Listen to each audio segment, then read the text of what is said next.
নিরামিষের দিনগুলোতে একটু যদি ভাজাভুজি না থাকে তাহলে খেতে একেবারেই ভালো লাগে না। আমিষের দিনে তো যা হোক কিছু একটা দিয়েই খাওয়া হয়ে যায়, কিন্তু নিরামিষে একটু ভাজাভুজি হতেই হবে।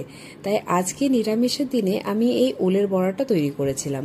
এই ওলের বড়াটা করার জন্য প্রথমে ওলটা ভালো করে কেটে সেদ্ধ করে নিয়েছি। তারপর একটু ঠান্ডা হয়ে যাওয়ার পর একটা জায়গার মধ্যে বের করে আন্দাজ মতো নুন, চিনি আর সামান্য পরিমাণে হলুদ গুঁড়ো দিয়েছি। আর দিয়েছি এখানে ভাজা মশলার গুঁড়ো ছোট চামচে 1.5 চামচ। তার সাথে দিয়েছি এখানে আমি বড় চামচে 2 চামচের মতন আটা দিয়েছি, যাতে কি বাইন্ডিংটা ভালো হয়। আর আটা দিলে বড়াগুলো খুব নরম তৈরি হয়। আর এই বড়াটা মাখার পর অন্তত 15 মিনিটের জন্য রেখে দিয়েছি, যাতে কি চিনিটা খুব ভালোভাবেই মেল্ট হয়ে যাক।